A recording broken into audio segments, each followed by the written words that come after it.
swept in Atlanta after the Marlins swept the Red Sox 500 road trip. It's not all doom and gloom. However, Chisholm Jr. exits the game with an apparent oblique injury. Emergency podcast territory. This is Locked On Marlins. You are Locked On Marlins, your daily podcast on the Miami Marlins. Part of the Locked On Podcast Network, your team every day.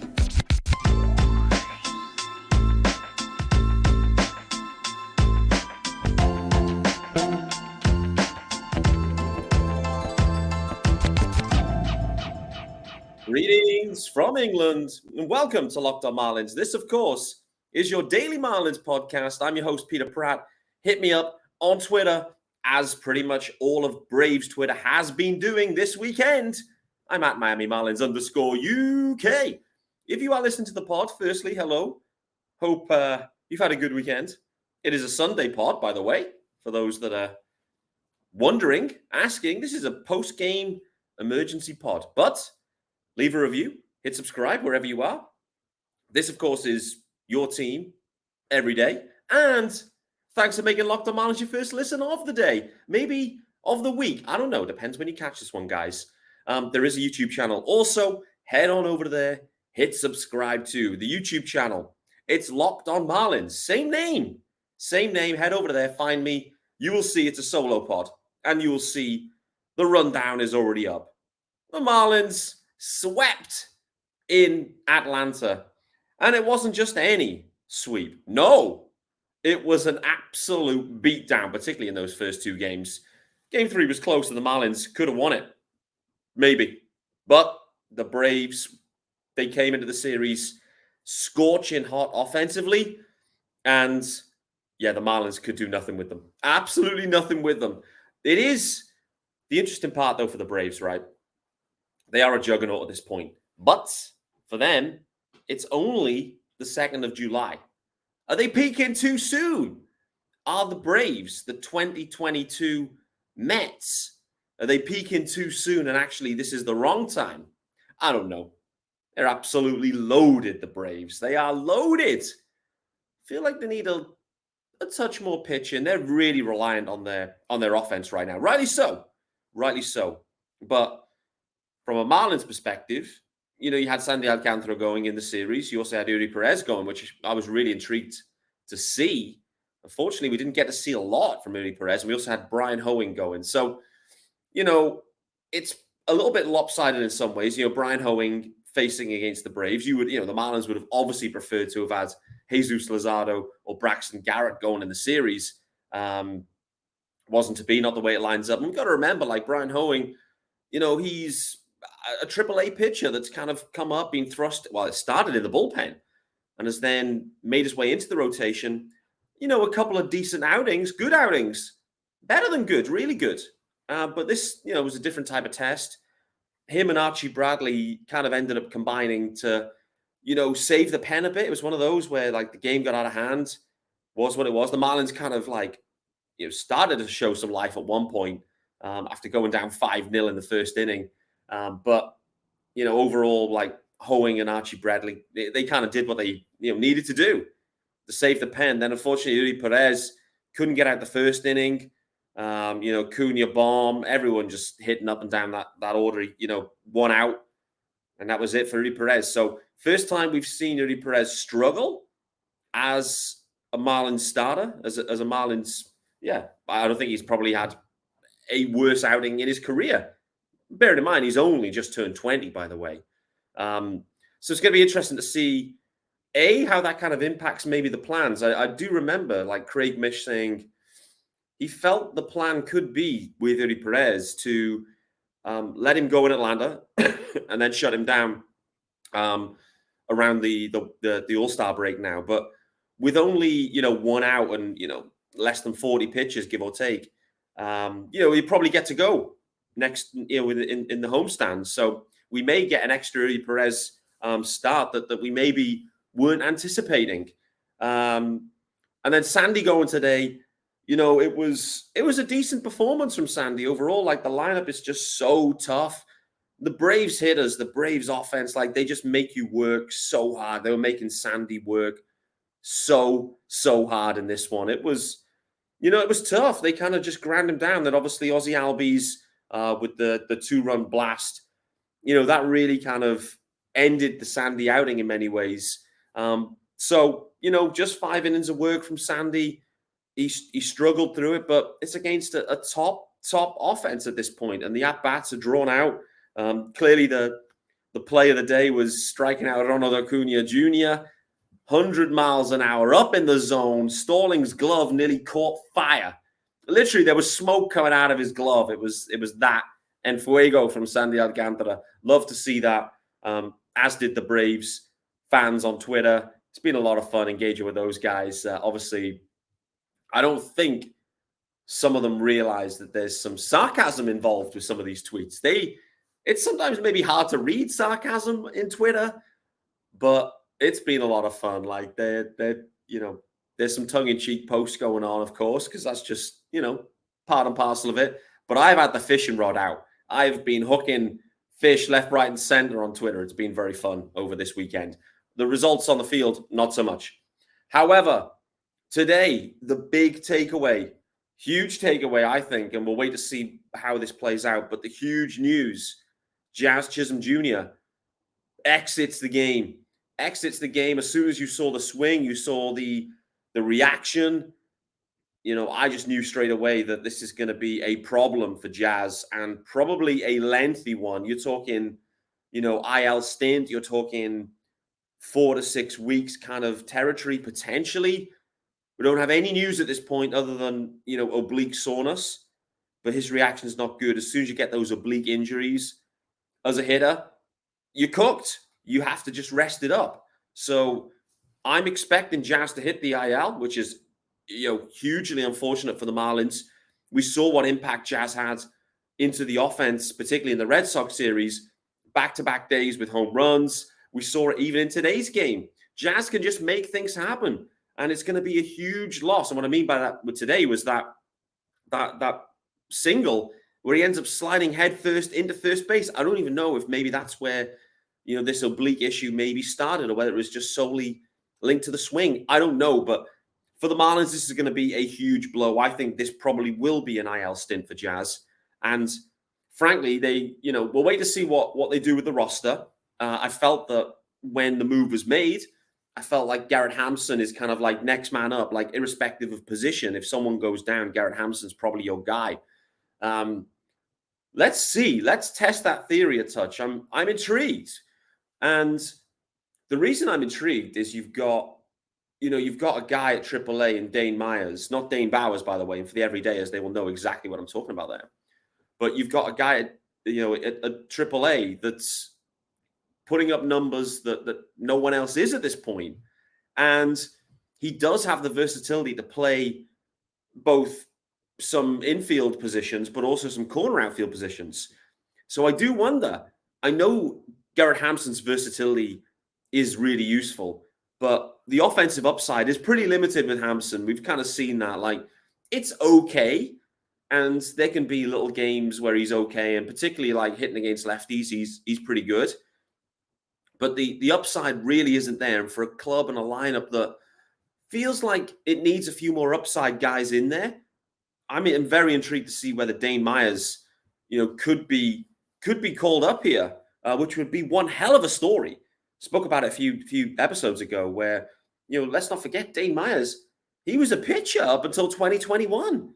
So wild story, a minor league Rule 5 guy that could be called up and asked to contribute meaningful at-bats on a team that's 11 games over 500, heading into the final homestand before the All-Star break. I mean, one hell of a story. Let's see how it plays out, but I get the sense that is the next move.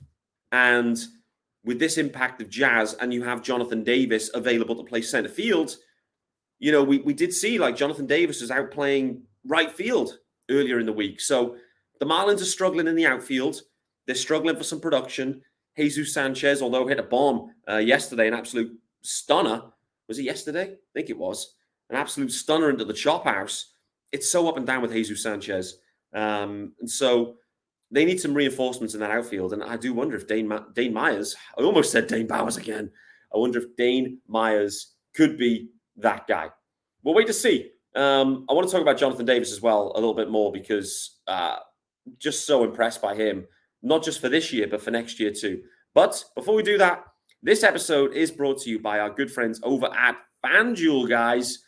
Baseball season, as you know, is in full swing, and there's no better place to get on the action with FanDuel, America's #1 sportsbook. Right now, new customers, listen up. If you're not a customer with FanDuel right now, this one is for you. You get a no-sweat first bet. That's up to $1,000. There's $1,000 back in bonus bets if your first bet doesn't win. Just go to FanDuel.com/lockedon to join today. If I was a betting man in advance of this series, as you saw, I was pumping the Marlins taking the series, even the sweep.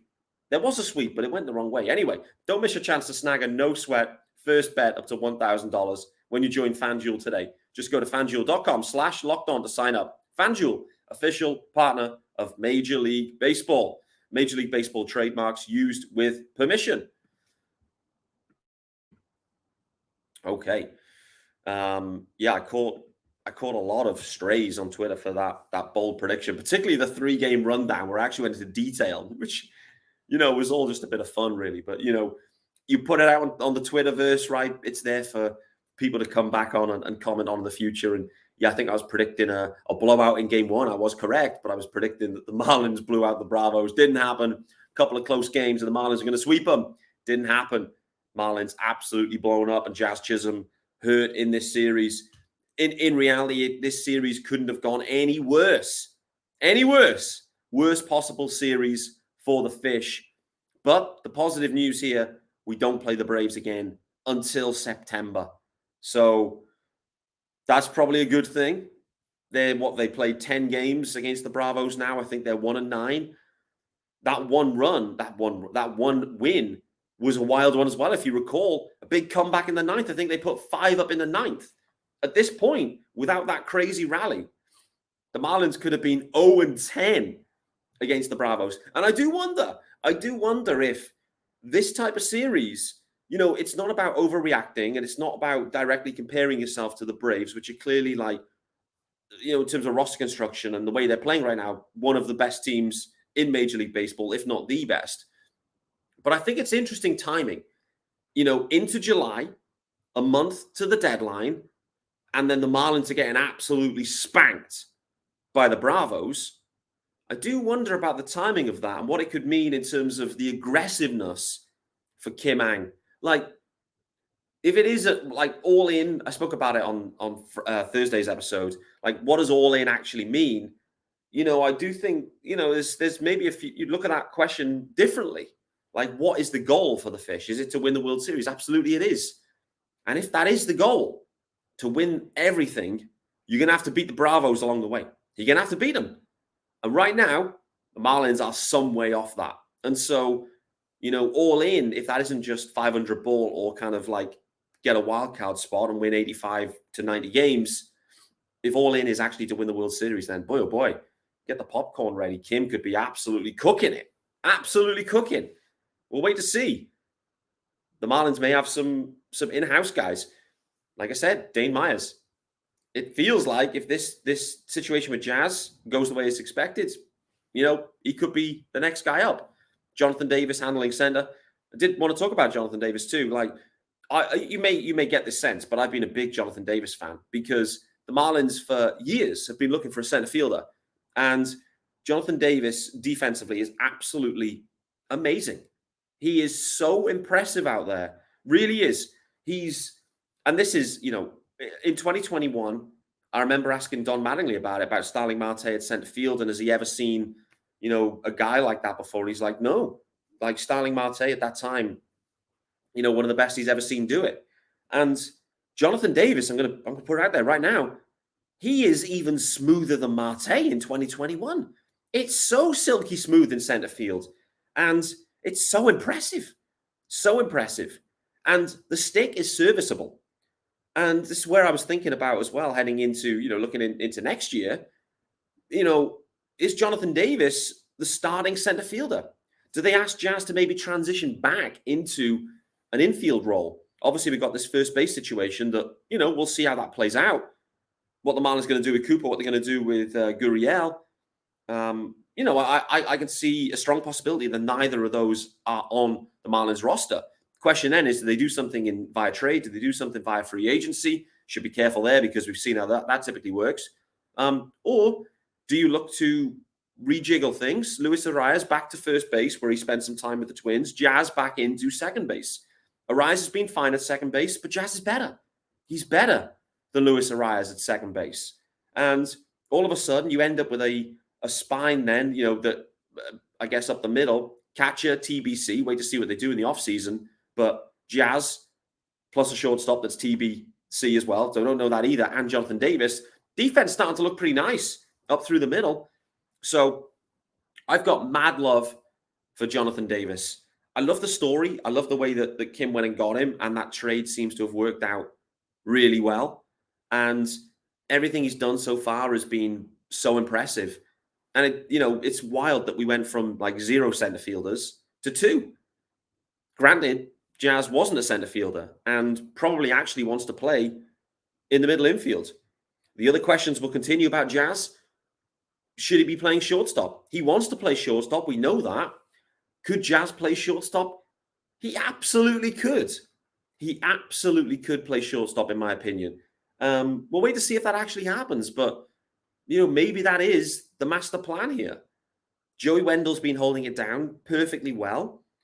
And would Jazz be an upgrade or a downgrade on Wendell? I'm not sure. I don't think he'd be a huge downgrade defensively.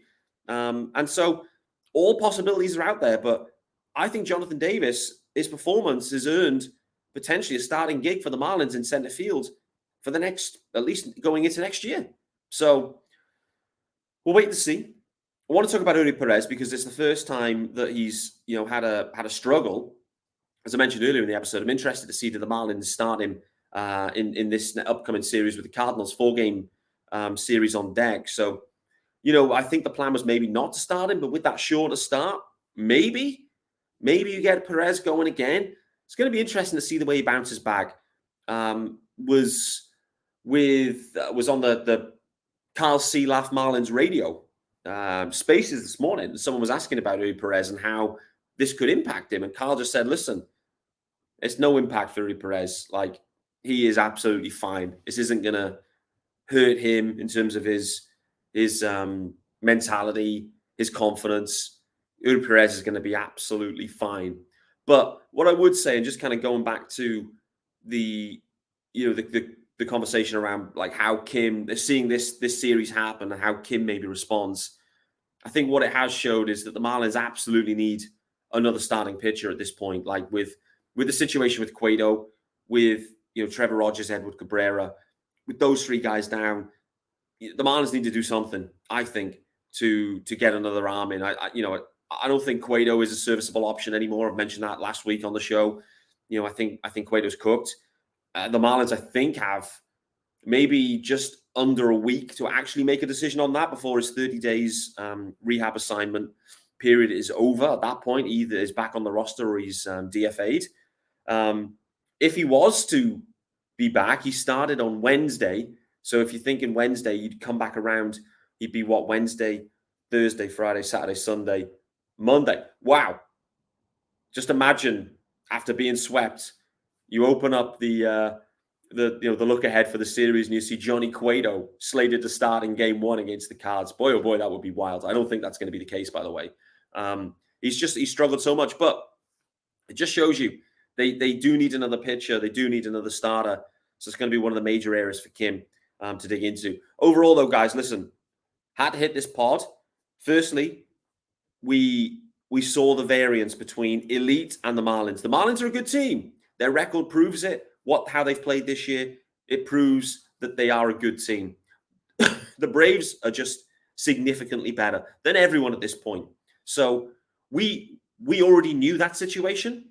If the Marlins would have squeezed out one win, maybe, game 3, managed to, go their way, you'd be coming back on a 4-2 road trip.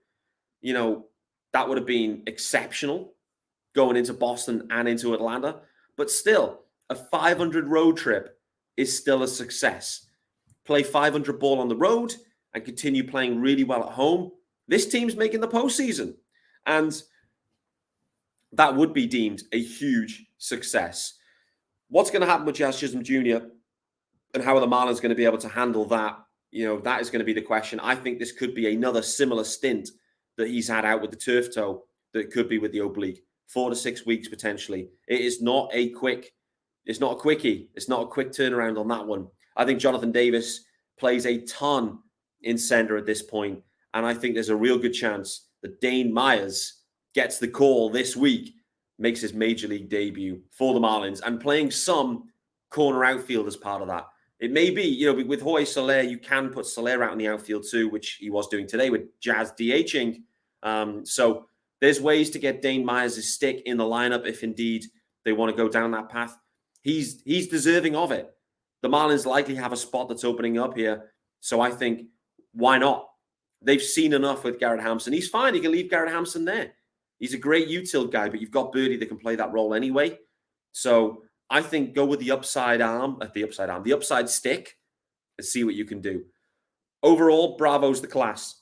Shown the Marlins need to be maybe even more aggressive than they had realized in the month of July for the deadline. Jazz, out for some time. Can they handle it? They've shown they can handle it. They've shown that they can win games without Jazz this year. It's going to be a big blow because we've seen the impact that Jazz can make on this offense, on the team in general. David Sampson spouting all that nonsense that he's talking there has been proven to be absolute nonsense. Jazz is a stud. The guys in the clubhouse love him, and he just wants the best for this team. So when I saw earlier on, he's sliding headfirst into first base, trying to get, he's scratching and clawing for everything to try and get dubs for this club, putting his body on the line. We're all sitting there going, we don't want to see Jazz doing that. But he's doing that to try and scratch and claw and lead the way to try and get this offense rolling. That's been Locked On Marlins, guys. Post-game after the Braves swept the Marlins in a true blowout fashion over the 3 games. Jazz potentially headed to the IL, and the Marlins maybe then have a choice to make which way they go to plug that gap. Guys, thanks for making Locked On Marlins your first listen of the day. And of course, this is your team every day. And what that means is I'll be back tomorrow on Monday as we look ahead to the Cardinals series and the homestand, where if the Marlins play well, those games are absolutely there for the taking. It's going to be really interesting to see how the Marlins match up with the Cardinals and the Phillies, all in advance of the All-Star break. I'll see you tomorrow.